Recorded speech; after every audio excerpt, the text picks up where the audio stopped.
This is a look at the Kopul 3-pin DMX Cable Studio Series, and you can see a little bit of information here.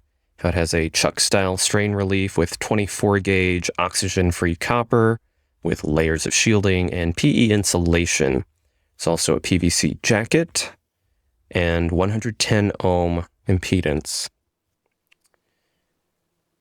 You can see the various construction layers of the cable. It has a 2-year warranty, and it is made in China.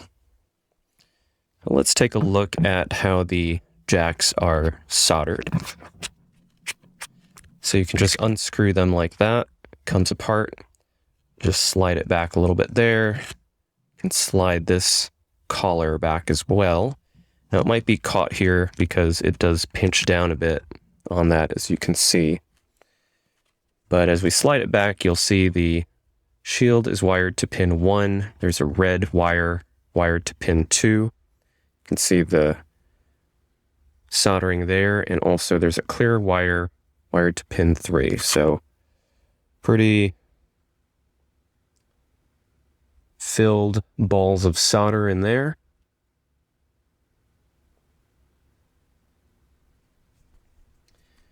We'll slide this back on.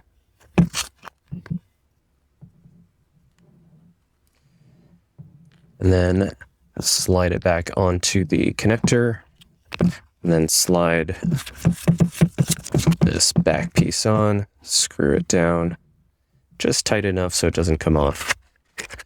And you can see here some of the printing on the cable, 110 ohm impedance.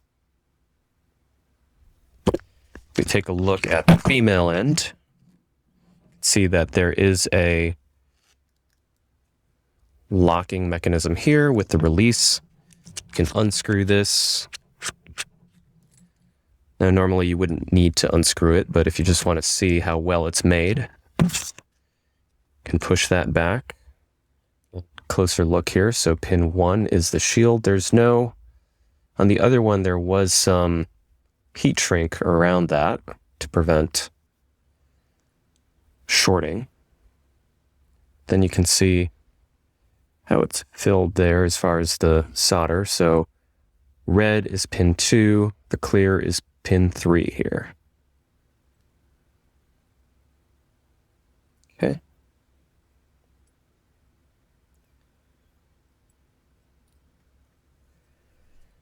Then you can slide that back on there. And then that just slides in like so until it reaches the end. And then this, just push it in there and screw it together, just finger snug there. And that's it for the Kopul 3-pin DMX cable. This is a 3-foot length. 3-pin to 3-pin. These do fit together like that.